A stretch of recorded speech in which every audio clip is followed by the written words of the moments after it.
Details చూద్దాం. ప్రజా సంక్షేమమే ధ్యేయంగా తమ ప్రభుత్వం సాగుతోందని తెలంగాణ ఆర్థిక శాఖ మంత్రి భట్టి విక్రమార్క అన్నారు. సంక్షేమం, అభివృద్ధిని జోడు గుర్రాలలాగా పరుగులు పెట్టిస్తున్నామని తాము భావిస్తున్నట్లుగా మంత్రి భట్టి విక్రమార్క అన్నారు. గత ప్రభుత్వంలో నష్టపోయిన వర్గాలకు కొండంత అండగా నిలిచేందుకు 2025-26 బడ్జెట్లో భారీగా కేటాయింపులు ఇచ్చామని మంత్రి భట్టి అన్నారు.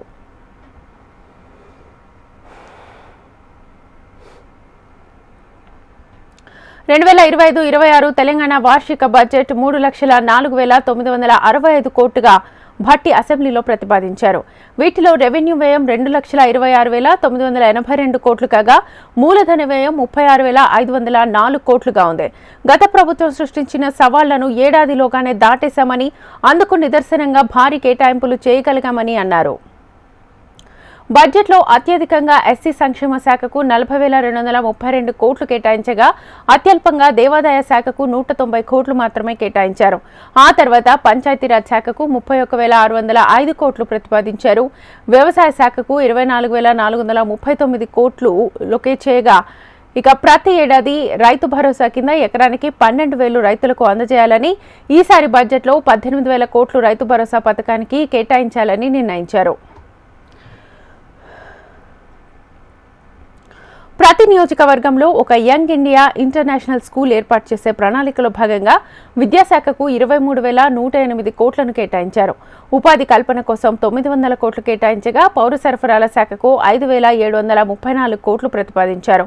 మహిళా శిశు సంక్షేమ శాఖకు 2,862 కోట్లు, ఎస్టీ సంక్షేమ శాఖకు 17,169 కోట్లు, బీసీ సంక్షేమ శాఖకు 11,405 కోట్లు అలాట్ చేసినట్లుగా భట్టి వెల్లడించారు. చేనేత రంగం 371 కోట్లు, మైనార్టీ సంక్షేమం 3,591 కోట్లు, పరిశ్రమల శాఖకు 3,527 కోట్లు, ఇన్ఫర్మేషన్ టెక్నాలజీ 774 కోట్లు ప్రతిపాదించింది రేవంత్ సర్కార్. 2025-26 ఆర్థిక సంవత్సరానికి గాను వార్షిక ఆదాయ వ్యయ పట్టిక బడ్జెట్ను సభలో ప్రవేశపెడుతున్నాను. గౌరవ అధ్యక్ష, ప్రజా ప్రయోజనాలే ధ్యేయంగా పారదర్శకత మరియు జవాబుదారీతనంతో సాగుతున్న మా ప్రభుత్వం 2025-26 ఆర్థిక సంవత్సరానికి బడ్జెట్ ప్రవేశపెడుతున్నందుకు సంతోషంగా ఉంది. సంక్షేమం, అభివృద్ధిని సమపాలలో రంగరించి జోడు గుర్రాల తరహాలో సుపరిపాలనా రథాన్ని పరుగులు పెట్టించడంలో సఫలీకృతం అయ్యామని రాష్ట్ర ప్రజలకు తెలియజేస్తున్నాను. డాక్టర్ బాబాసాహెబ్ అంబేద్కర్ గారు భారతదేశాన్ని ఒక రాజకీయ, సామాజిక, ఆర్థిక న్యాయం అమలు చేసే పటిష్టమైన ప్రజాస్వామ్య దేశంగా చూడాలని అనుకున్నారు. అందుకే రాజ్యాంగ నైతికతను, కాన్స్టిట్యూషనల్ మొరాలిటీని ఆయన పదే పదే నొక్కి చెప్పారు. రాజ్యాంగ నిర్మాత సూచించిన ఆ నైతిక విలువలనే సరిగ్గా పాటిస్తూ మా ప్రజాపాలన సాగిస్తున్నాం. తెలంగాణ ప్రజలు మమ్మల్ని నమ్మి కట్టబెట్టిన అధికారాన్ని మేము ఎవరి వ్యక్తిగత ప్రయోజనాల కోసం తాకట్టు పెట్టకుండా, అధికార పీఠం హోదాగా భావించకుండా ప్రజల జీవన స్థితిగతులు పెంచుతూ మార్పు తెచ్చే విధంగా బాధ్యతగా వహిస్తూ వినమ్రంగా ప్రజలకు నిత్యం జవాబుదారీతనంతో ఉంటూ విస్తృత ప్రజా ప్రయోజనాలే పరమావధిగా పాలన సాగిస్తున్నాం. దశాబ్ద కాలం పాలనా వ్యవస్థల విధ్వంసం, ఆర్థిక అరాచకత్వంతో కూడిన పాలనతో ఛిద్రమైన తెలంగాణ పాలనా ఆర్థిక వ్యవస్థల్ని గాడిలో పెడుతూ తెలంగాణ తాత్కాలిక, దీర్ఘకాలిక ప్రయోజనాలు, లక్ష్యాలను దృష్టిలో ఉంచుకొని మా ప్రభుత్వం నిరంతరం పనిచేస్తుంది. నిజం కూడా ప్రతిరోజు ప్రచారంలో ఉండాలి. లేదంటే అబద్ధం నిజంగా మారి రాష్ట్రాన్ని, దేశాన్నే కాదు ప్రపంచాన్ని కూడా నాశనం చేస్తుంది. ప్రభుత్వం చేసే ప్రతి చర్యలో శంకిస్తూ నిరాధారమైన విమర్శలు చేయడమే కొందరు పనిగా పెట్టుకున్నారు. సోషల్ మీడియాలో, సొంత పత్రికల్లో అబద్ధపు వార్తలతో ప్రజలను మోసం చేస్తున్నారు. ఇటువంటి విమర్శలను సమర్థవంతంగా తిప్పికొడుతూ వాస్తవాలను ఎప్పటికప్పుడు ప్రజలకు తెలియజేయటం మా బాధ్యత. నిజం ప్రజలకు చెప్పకపోతే స్వార్థపరులు ప్రచారం చేసే అబద్ధాలే నిజాలుగా భ్రమించే ప్రమాదం ఉంది. అందుకే ఎప్పటికప్పుడు సత్యాలను ప్రజల ముందు ఉంచుతూ ముందుకు సాగుతున్నాం. రాష్ట్ర ప్రయోజనాల దృష్ట్యా సమాఖ్య స్ఫూర్తిని మా ప్రభుత్వం కొనసాగిస్తుంది. సమ్మిళిత అభివృద్ధి సంక్షేమాలను ప్రజలకు అందించేందుకు గాను ప్రజాస్వామ్యబద్ధంగా ముందుకు సాగుతున్నాం. అభివృద్ధి, సంక్షేమం, సుపరిపాలన అనే 3 అంశాలతో తెలంగాణ నమూనా నేడు దేశం మొత్తానికే ఆదర్శంగా నిలిచే విధంగా కృషి చేస్తున్నాము. అభివృద్ధి ఫలాలు సమాజంలోని చిట్ట చివరి వ్యక్తికి చేర్చే లక్ష్యంతో అభివృద్ధి మరియు సంక్షేమ రంగాలకు తగినన్ని నిధుల్ని ప్రస్తుత బడ్జెట్లో ప్రతిపాదిస్తున్నాం. ప్రపంచ ఆర్థిక వ్యవస్థల్లో వేగంగా వస్తున్న మార్పుల ప్రభావాన్ని సమర్థవంతంగా ఎదుర్కొంటూ తెలంగాణ ఆర్థిక వ్యవస్థ స్థిరమైన వృద్ధిని సాధిస్తుంది. 2024-25 ఆర్థిక సంవత్సరంలో తెలంగాణ స్థూల రాష్ట్ర ఉత్పత్తి ప్రస్తుత ధరల ప్రకారం 16,12,579 కోట్ల రూపాయలు. గత సంవత్సరంతో పోలిస్తే వృద్ధి రేటు 10.1% నమోదైంది. ఇదే సమయంలో దేశ జీడిపి 3,31,03,215 కోట్ల రూపాయలు కాగా వృద్ధి రేటు 9.9% ఉంది. 2024-25 ఆర్థిక సంవత్సరంలో ప్రస్తుత ధరల ప్రకారం రాష్ట్ర తలసరి ఆదాయం 3,79,751 రూపాయలు కాగా వృద్ధి రేటు 9.6%. దేశ తలసరి ఆదాయం 2,05,579 రూపాయలు కాగా వృద్ధి రేటు 8.8%. దేశ తలసరి ఆదాయంతో పోలిస్తే తెలంగాణ తలసరి ఆదాయం 1,74,172 రూపాయలు, అంటే 1.8% రెట్లు ఎక్కువగా ఉంది. 2024-25లో తెలంగాణ జోడింపబడిన స్థూల విలువలో సేవా రంగం 66.3%, పారిశ్రామిక రంగం 16.4% మరియు వ్యవసాయ అనుబంధ రంగాలు 17.3% వాటాను కలిగి ఉన్నాయి. వ్యవసాయ అనుబంధ రంగాలు జీఎస్టీపీలో తక్కువ వాటా కలిగి ఉన్నప్పటికీ రాష్ట్ర మొత్తం శ్రామిక రంగంలో 42.7% మందికి ఉపాధి కల్పిస్తున్నాము. ఉచిత కరెంటు, రైతు భరోసా, పంట రుణమాఫీ, నీటిపారుదల ప్రాజెక్టులపై పెట్టుబడులు వంటి ప్రభుత్వ పథకాలు రైతాంగానికి ఆత్మవిశ్వాసాన్ని పెంపొందించాయి. అదే సమయంలో వ్యవసాయ రంగాన్ని పటిష్టవంతం చేసేందుకు గాను పళ్ల తోటలు, పశు సంరక్షణ, చేపల పెంపకం వంటి అనుబంధ వ్యవసాయ కార్యకలాపాలను ప్రోత్సహిస్తున్నాం. తెలంగాణ అసెంబ్లీలో 3వ ప్రవేశపెట్టిన బడ్జెట్లో రైతులకు రేవంత్ సర్కార్ శుభవార్త చెప్పింది. వ్యవసాయ రంగానికి పెద్దపీట వేసింది. 24,439 కోట్ల రూపాయలు కేటాయించినట్లుగా డిప్యూటీ సీఎం భట్టి విక్రమార్క తెలిపారు. రైతు భరోసాకు 18,000 కోట్ల రూపాయలు కేటాయించినట్లుగా తెలిపారు. రైతులకు ఏడాదికి ఎకరాకు 12,000 రూపాయలు అందించనున్నట్లుగా వెల్లడించారు. 3 ఎకరాల భూమి ఉన్న రైతులకు ప్రభుత్వం రైతు భరోసా నిధులు జమ చేశామన్నారు. ఇప్పటి వరకు మొత్తం 44.82 లక్షల మంది రైతులకు 3,487.82 కోట్ల రూపాయలు రైతు భరోసా నిధులు అందజేశామని అన్నారు. పెరుగుతున్న వ్యవసాయ పెట్టుబడి కోసం రైతులు అప్పులు చేయక తప్పనిసరి పరిస్థితి ఏర్పడింది. గతంలో చేసిన అప్పు తీరితేనే రాబోయే పంట కాలానికి కావలసిన పెట్టుబడికి రుణం దొరుకుతుంది. మన రైతన్నలకు ఇచ్చిన మాటకు కట్టుబడి మా ప్రభుత్వం వారిని రుణవిముక్తులు చేసింది. వారికి 2 లక్షల లోపు రుణాలను మాఫీ చేసింది. ఇప్పటి వరకు 25.35 లక్షల మంది రైతులకు 20,616.89 కోట్ల రూపాయలు రుణమాఫీ చేశాం.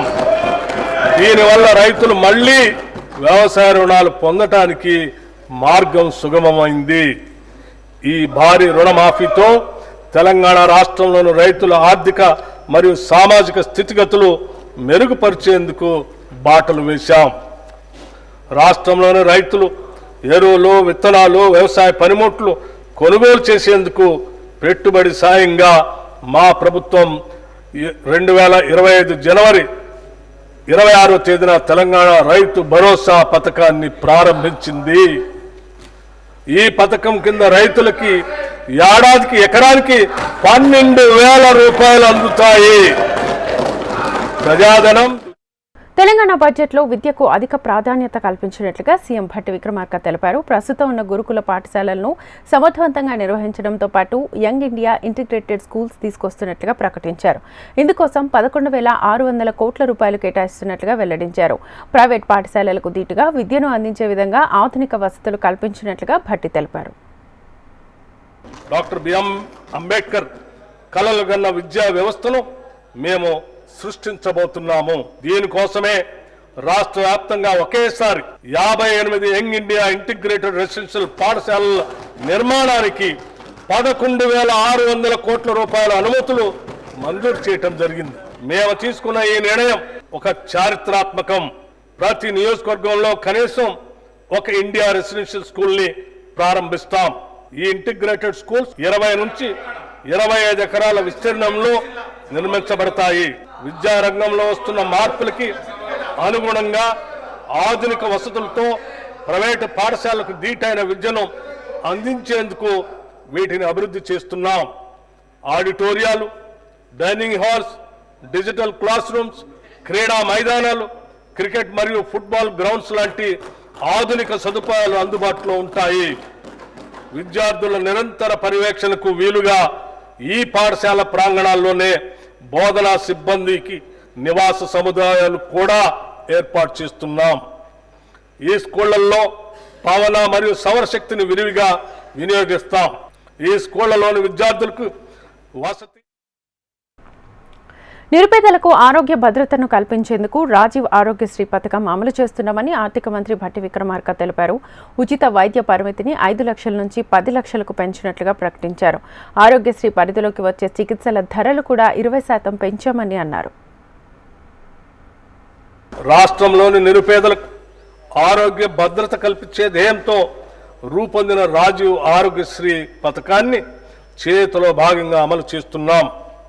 ఈ పథకం కింద ఉచిత వైద్య పరిమితిని 5 లక్షల రూపాయల నుండి 10 లక్షల రూపాయల వరకు పెంచడం వల్ల దారిద్ర్య రేఖకు దిగువనున్న 90.10 లక్షల కుటుంబాలకి లబ్ధి చేకూరింది.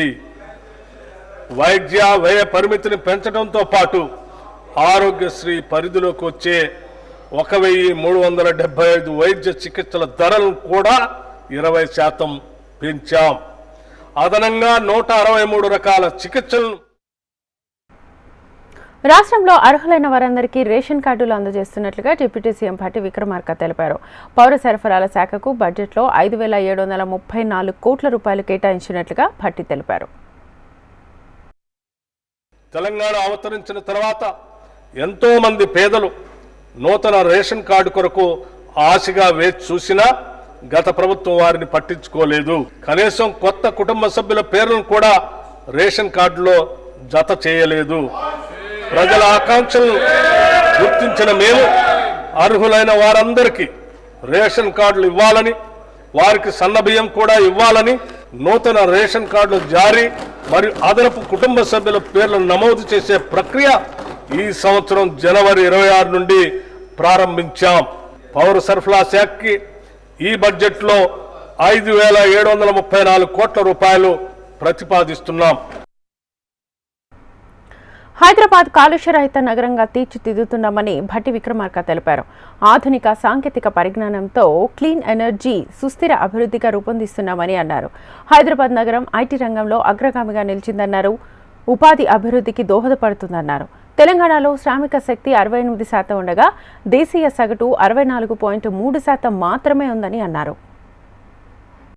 రవాణా, మౌలిక సదుపాయాల విస్తరణ, పర్యావరణ పరిరక్షణ మరియు సాంకేతిక అభివృద్ధి ప్రధాన అంశాలుగా అంతర్జాతీయ స్థాయిలో ఒక గ్లోబల్ సిటీగా తీర్చిదిద్దేందుకు మాస్టర్ ప్లాన్ను తయారు చేస్తున్నాం. దీనిలో భాగంగా హైదరాబాద్ని కాలుష్యరహిత నగరంగా తీర్చిదిద్దడానికి మూసీ నది పునరుద్ధరణ ప్రాజెక్టుని ప్రారంభించాం. ఆధునిక సాంకేతిక పరిజ్ఞానంతో పాటు క్లీన్ ఎనర్జీ, సుస్థిర అభివృద్ధితో తెలంగాణ రాష్ట్రాన్ని అగ్రగామిగా నిలబెట్టేందుకు మెగా మాస్టర్ ప్లాన్ 2050ని రూపొందించాం. దీనికోసం ఎన్నికల్లో ఇచ్చిన హామీలను కాంగ్రెస్ ప్రభుత్వం విస్మరించిందని బీఆర్ఎస్ వర్కింగ్ ప్రెసిడెంట్ ఆరోపించారు. బడ్జెట్ కేటాయింపుల్లో తెలంగాణ ఆడబిడ్డలకు తీరని అన్యాయం జరిగిందన్నారు. 6 గ్యారెంటీలు 100 రోజులు అని చెప్పిన కాంగ్రెస్ నేతలు ఇవాళ వాటికి పాతరేశారన్నారు. ఉద్యోగుల పీఆర్సీకి సంబంధించి ఎలాంటి ప్రకటన చేయలేదన్నారు. బలహీన వర్గాల ప్రస్తావనే లేదన్నారు. అంబేద్కర్ అభయహస్తం కింద 12 లక్షలు ఇస్తామని చెప్పి దళితులకు వెన్నుపోటు పొడిచారని విమర్శించారు. మర్చిపోయినారు, తిలోదకాలు ఇచ్చినారు. 100 రోజుల్లో 6 గ్యారంటీలు అనే మాట ఇవాళ పాతర వేసినారు అనే మాట స్పష్టంగా అర్థమైంది. ఈ మాట నేను ఎందుకంటా ఉన్నా అంటే ఈరోజు రాష్ట్ర ప్రభుత్వం ప్రవేశపెట్టిన 2వ బడ్జెట్, వారు అధికారంలోకి వచ్చిన తర్వాత డిసెంబర్ 2023లో ఇది 2వ బడ్జెట్ వారు ప్రవేశపెట్టింది. ఈ 2వ బడ్జెట్ చూసిన తర్వాత రాష్ట్ర వ్యాప్తంగా ఉండే మహిళలు 2500 రూపాయలు 100 రోజుల్లో ఇస్తామని చెప్పి ఏ హామీ ఇచ్చైతే మహిళల ఓట్లు వేయించుకొని గెలిచినారో వారందరూ కూడా ఇవాళ పూర్తి స్థాయిలో హతాశులైపోయిన పరిస్థితి. అదేవిధంగా రాష్ట్రంలోని పెద్ద మనుషులు 4000 రూపాయల పెన్షన్ 100 రోజుల్లో వస్తుందని ఎదురు చూసిన వారందరికీ కూడా ఈరోజు దాదాపు 500 రోజుల తర్వాత గోవిందా గోవిందా 4000 పెన్షన్ అనేది. తెలంగాణ ప్రభుత్వం ప్రవేశపెట్టిన బడ్జెట్ ప్రసంగంలో భట్టి అన్ని అబద్దాలే చెప్పారని మాజీ మంత్రి హరీష్ రావు మండిపడ్డారు. గతేడాది బడ్జెట్ ప్రతులనే ఇప్పుడు కూడా చదివారని, అబద్దాలను గొప్పగా ప్రచారం చేసుకుంటున్నారని అన్నారు. మహిళా సంఘాలకు కేవలం 5 లక్షల రుణాలు మాత్రమే వడ్డీ లేకుండా ఇచ్చారని, మిగతా రుణాలకు 12% వడ్డీలు కడుతున్నారని హరీష్ రావు ఆరోపించారు. అబద్ధము, వడ్డీ లేని రుణం, 2 పుస్తకాలు. బట్టి గారి ఇది ఈ సంవత్సరం బడ్జెట్, ఇది లాస్ట్ ఇయర్ బడ్జెట్. సో ఇందులో ఏం చెప్పిన బట్టి గారు అంటే వడ్డీ లేని రుణం గురించి పేజ్ నంబర్ 37 పారా 79 కోటి మంది మహిళలకు ఇందిరా మహిళా శక్తి మిషన్ పథకం ద్వారా 1,00,000 కోట్ల రూపాయల వడ్డీ లేని రుణాలు అందిస్తున్నాము. ఇది ఈసారి బట్టి గారి ప్రసంగం. పోయినసారి పేజ్ 34 అప్పుడు కూడా ఏం చెప్పిండ్రు అంటే వచ్చే 5 సంవత్సరాల్లో 1,00,000 కోట్ల రూపాయల వడ్డీ లేని రుణాలు అందించాలని మా ప్రభుత్వం సంకల్పించింది. అంటే 2 సార్లు కూడా ఏమన్నారు, 1,00,000 కోట్ల వడ్డీ లేని రుణం ఇస్తామన్నారు. 20,000 కోట్లు ఈ ఆర్థిక సంవత్సరంలో మహిళలకు అప్పిస్తే వడ్డీ లేని రుణం వర్తించేది 4-5 కోట్లకు మించదు. మిగతా 15-16 కోట్లకు మహిళలు 12.5% ఇంట్రెస్ట్ వాళ్లే కట్టుకుంటున్నారు. అంటే అసెంబ్లీ సాక్షిగా ఈ రాష్ట్ర ప్రభుత్వం ఈ రాష్ట్రంలో అసెంబ్లీలో ప్రవేశపెట్టిన బడ్జెట్ చూస్తే హామీల ఎగవేతల బడ్జెట్లా ఉందని బీజేఎల్పీ నేత ఏలేటి మహేశ్వర్ రెడ్డి ఆరోపించారు.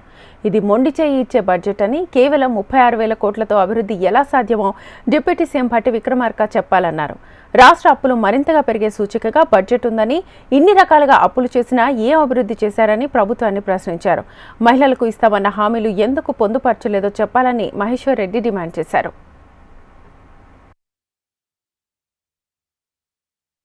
కాంగ్రెస్ ప్రభుత్వం ప్రవేశపెట్టినటువంటి ఈ బడ్జెట్ ఇది హామీల ఎగవేతల బడ్జెట్, ఇది పేదల సంక్షేమాన్ని పాతరేసే బడ్జెట్, ఇది గొప్పల పోయేటువంటి బడ్జెట్, ఇది మొండి చేయిచ్చే బడ్జెట్, ఇది అప్పుల బడ్జెట్, ఇది బడాయిల బడ్జెట్, ఇది గొప్పలు చెప్పుకునే అరకొర ప్రణాళిక వ్యయంతో ఇది గొప్పలు చెప్పుకునే బడ్జెట్ అని తెలియజేస్తా ఉన్నాను. కేవలం 36,000 కోట్ల రూపాయలతోటి అభివృద్ధి ఎలా సాధ్యమవుతుందో మరి బట్టి విక్రమార్క గారు ప్రజానీకానికి తెలియజేయాల్సిన అవసరం ఉన్నది. మరి కేవలం 36,000 కోట్లు మాత్రమే ఈరోజు ప్రణాళిక వ్యయంలో మీరు చూపిస్తా ఉన్నారు కదా. మరి 36,000 కోట్లతోటి ఏ రకంగా అభివృద్ధి చేస్తారో ఈ రాష్ట్ర ప్రజానీకానికి తెలియాల్సిన అవసరం ఉన్నది. రాష్ట్రాన్ని దివాలా తీసే దిశగా ఈ బడ్జెట్ ప్రవేశపెట్టారు. ఇది మొత్తం హామీల అమలుపై చిత్తశుద్ధి లేనటువంటి బడ్జెట్, ఇది అప్పులను పెంచే బడ్జెట్గా, ఈ రాష్ట్రాన్ని దివాలా తీసే బడ్జెట్గా ఉండేది. పక్కా ప్రణాళికతో ఎస్సీ వర్గీకరణ అమలు చేయబోతున్నామని సీఎం రేవంత్ రెడ్డి తెలిపారు. అసెంబ్లీ కమిటీ హాల్లో మాదిగ ఉపకులాల నాయకులు సీఎం రేవంత్ రెడ్డిని కలిసి కృతజ్ఞతలు తెలిపారు. రాహుల్ గాంధీ లేకపోతే వర్గీకరణ సమస్యకు శాశ్వత పరిష్కారం చూపే శక్తి తనకు వచ్చేది కాదన్నారు రేవంత్. భవిష్యత్తులో న్యాయపరమైన చిక్కులు ఉండకూడదనే వన్ మ్యాన్ కమిషన్ ఏర్పాటు చేశామని సీఎం రేవంత్ రెడ్డి స్పష్టం చేశారు. ఈ రోజు ఎస్సీ 15% రిజర్వేషన్లను గ్రూప్ 1కు 1%, గ్రూప్ 2కి 9%, గ్రూప్ 3కి 5%, గ్రూప్లలో ఎవరెవరు ఉండాలనో కూడా విశ్లేషించాం. ఈ రోజు మా సోదరులు మా లక్ష్మణ్ 9 అంటున్నాడు. 9 కాదు, పావు తక్కువ 10 మీకే ఇచ్చారు. ఎందుకంటే అతి తక్కువ జనాభా ఉన్న వాళ్ళు ఎన్నడూ ఏ అభివృద్ధి ఫలాలు ఆశించని వాళ్ళని గ్రూప్ 1లో పెట్టి, తర్వాత మోడరేట్ గా కొంచెం పర్వాలేదు అనుకున్న వాళ్ళని గ్రూప్ 2లో పెట్టుకుని, సిగ్నిఫికెంట్ గా బెనిఫిట్ అంటే కొంచెం మెరుగైన ఫలితాలను సాధించుకున్న వాళ్ళని గ్రూప్ 3లో పెట్టుకున్నాం. సో గ్రూప్ 1 అండ్ గ్రూప్ 2లో ఉన్నది మొత్తం మాదిగ ఉపకులాలకు సంబంధించిన వాళ్ళే ఉన్నారు. వాళ్ళకి సంబంధించి పావు తక్కువ 10% రిజర్వేషన్ ఈ రోజు మీకు అందుబాటులోకి వచ్చింది. ఇది ఎవరికి వ్యతిరేకం కాదు, మీకు జరిగిన అన్యాయాన్ని సరిదిద్దే ప్రయత్నం ఇది. ఈ సరిదిద్దే ప్రయత్నం చట్టపరంగా న్యాయపరంగా సుప్రీంకోర్టు నుంచి మొదలు పెడితే వన్ మ్యాన్ కమిషన్ వరకు మీ పట్ల సానుభూతితో ఉండడం, ప్రధానంగా కాంగ్రెస్ పార్టీ రాహుల్ గాంధీ గారు ఎట్టి పరిస్థితుల్లో చేయాలన్న ఆలోచన ఉండడం, దాన్ని వేగంగా నేనున్నా కాబట్టి మీకు అమలు చేశాను. ఇవాళ జిల్లాలో మొదటి నుంచి నేను జడ్పీటీసీ కావచ్చు, ఎమ్మెల్సీ కావచ్చు, ఎమ్మెల్యే కావచ్చు, ఎంపీ కావచ్చు, ఇవాళ ముఖ్యమంత్రి కావచ్చు, ఏ స్థాయిలో నేను రాజకీయాలలో చిన్నది పెద్దది ఏ పదవైనా ఉండని మాదిగోళ్ళ పిల్లలు న్యాయంబడే తిరిగి ఎన్నికల ప్రచారం చేస్తారు. ఏపీ మండలిలో విద్యాశాఖపై హాట్ డిస్కషన్ జరిగింది. వైసీపీ హయాంలో వైఫల్యాలపై మంత్రులు మాట్లాడడంతో విద్యార్థుల సమస్యలపై చర్చ పెట్టాలంటూ బొత్స డిమాండ్ చేశారు. దీనిపై మంత్రి పయ్యావుల అభ్యంతరం వ్యక్తం చేశారు. చర్చ చేసిన రోజు మాట్లాడకుండా వెళ్లిపోయి మీకు నచ్చినప్పుడు డిస్కషన్ ఏంటంటూ ప్రశ్నించారు. చైర్మన్ చైర్ను అవమానిస్తున్నారంటూ బొత్స క్షమాపణలు చెప్పాలన్నారు. దీంతో బొత్స ఇదేం సైకోయిజం అంటూ మండిపడ్డారు. బొత్స వ్యాఖ్యలతో టీడీపీ సభ్యులు ఆగ్రహం వ్యక్తం చేశారు. ఆ రోజు క్రిస్టల్ క్లారిటీగా చెప్పాం, రేపు ఉదయం దీని మీద సబ్జెక్ట్ ని ఇన్ని రోజులు ఇంకా సమావేశం ఉంది, దయచేసి పెట్టండి. ఈ రోజు ఇది కాదు, ఈ రోజు మా ప్రధానమైన సమస్య వచ్చి మీరు ఏదైతే విద్యార్థులు వాళ్ళకి పడుతున్న ఇబ్బందులు ఉన్నాయో, వాళ్ళు ఏదైతే మీరు ఇస్తానన్న నిరుద్యోగ వృత్తి ఉందో ఆ దాని మీద మా తాలూకా ఎజెంట్ మోసం ఇచ్చాం, దాని మీద చర్చ జరగాలని చెప్పి ఆ రోజు అడిగాం. ఆ రోజు దాని మీద చెప్పకుండా ఆ రోజు అంటే అధ్యక్ష అంతే. ఇప్పుడు పెట్టండి, రేపు పెట్టండి చర్చ, మళ్ళీ మాడదాం. తమరు నిర్ణయం తీసుకోవాల్సింది ఈ సభలో ఎప్పుడు ఏది చర్చ జరగాలి అని. ప్రతిపక్షంలో కూర్చున్నటువంటి వారు కాదు, ప్రభుత్వానికి మాకున్న విజ్ఞప్తులు మేము ముందు పెడతాం. సభలో చర్చ జరిగేదానికోసము మంత్రి గారు ప్రిపేర్ అయిపోయి 2.5 గంటలు దాని మీద చర్చ చేస్తే వారికి కన్వీనియంట్ గా లేదు, మేము కాఫీ తాగడానికి వెళ్ళాలి, వాకౌట్కి వెళ్ళాలి అని చెప్పి వాళ్ళు వెళ్ళిపోయి ఇవాళ వచ్చి ప్రశ్నోత్తరాల సమయంలో దాని మీద నేను చర్చ మాట్లాడతానంటే ఎట్లా సార్? ఇది తమరిని స్వయంగా. ఏపీ మండలిలో విద్యాశాఖపై మంత్రి లోకేష్, ఎమ్మెల్సీ బొత్స మధ్య డైలాగ్ వార్ నడిచింది. ప్రభుత్వ పాఠశాలల్లో 12 లక్షల మంది విద్యార్థులు తగ్గారంటూ లోకేష్ గాలి లెక్కలు చెబుతున్నారని బొత్స విమర్శించారు. ఇంగ్లీష్ మీడియం మీ విధానం కాకపోతే వైసీపీపై విమర్శలు చేయడం ఏంటన్నారు. అందుకు కౌంటర్ ఇచ్చిన లోకేష్ విద్యార్థుల సంఖ్య తగ్గడంపై లెక్కలతో సహా నిరూపిస్తామన్నారు. ఇంగ్లీష్ మీడియం పైన చురకలు అంటించారు. మంత్రి గారు చెప్తున్న 12 లక్షలు అనే సంఖ్య నాకైతే ఎక్కడి నుంచి వచ్చిందో తెలియదు. దయచేసి ఇది వాస్తవ వ్యక్తం అధ్యక్ష.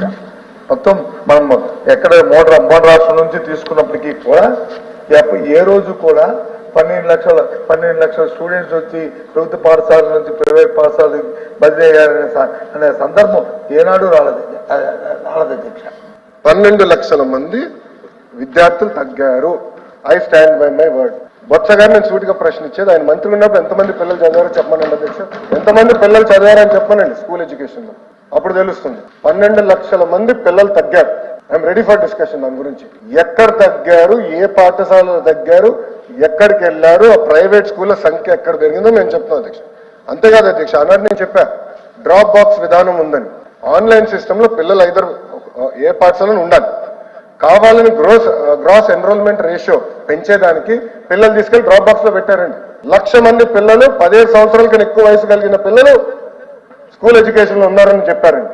డ్రాప్ బాక్స్ ఉండదు, డీటెయిల్స్ ఆ వివరాలనే నేను ఇవ్వగలుగుతా. మన దగ్గర 78% ఇంగ్లీష్ మీడియంలో విద్యార్థులు పరీక్ష రాశారు అధ్యక్ష. తెలుగు ఇంగ్లీష్ కాదు, తెలుగుని వచ్చి మేమేమి అసలు కాదు.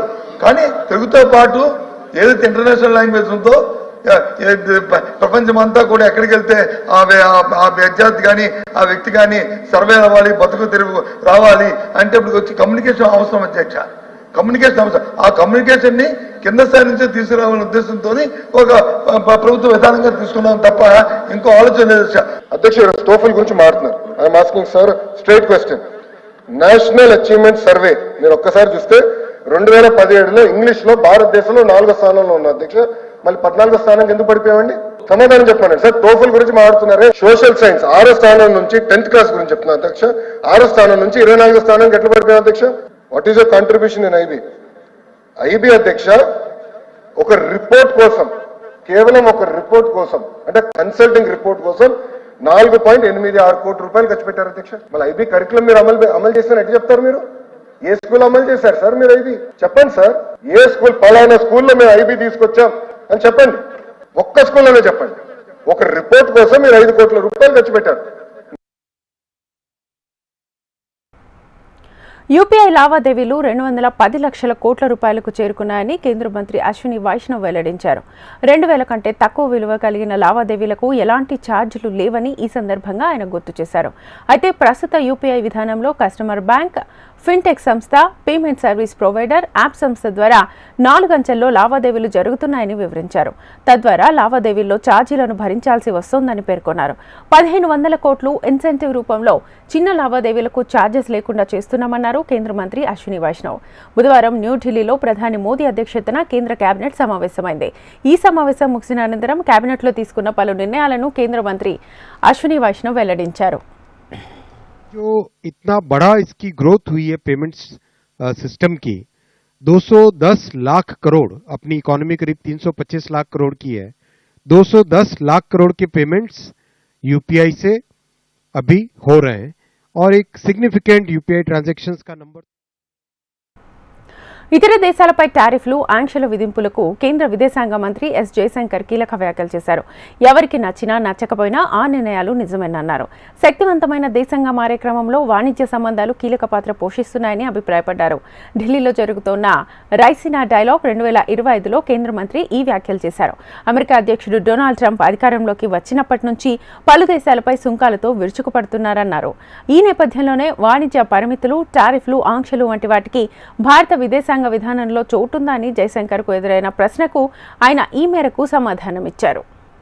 I think whether we would like it or not, they are a reality. Countries use them. In fact, if one looks at the last decade, I would say we have seen a much greater weaponization of pretty much any kind of capability or any kind of economic activity. You know, it could be financial flows, it could be energy supplies, it could be technology. దేశీయ stock market సూచీలు వరుసగా 3వ రోజు లాభాలతో ముగిశాయి. అంతర్జాతీయ మార్కెట్ల నుంచి మిశ్రమ సంకేతాలు వచ్చినప్పటికీ కనిష్ట స్థాయిల వద్ద కొనుగోళ్లు మద్దతు మార్కెట్లను నిలబెట్టింది. ముఖ్యంగా ఫైనాన్షియల్ స్టాక్స్ అధిక వెయిటేజ్ ఉన్న షేర్లలో కొనుగోళ్లు మార్కెట్కు కలిసి వచ్చాయి.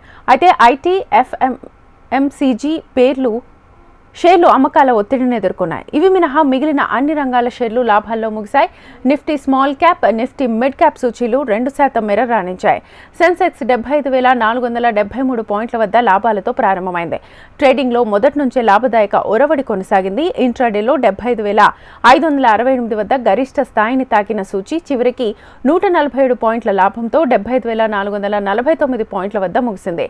నిఫ్టీ సైతం 73.30 పాయింట్లు పెరిగి 22,907 పాయింట్ల వద్ద స్థిరపడింది.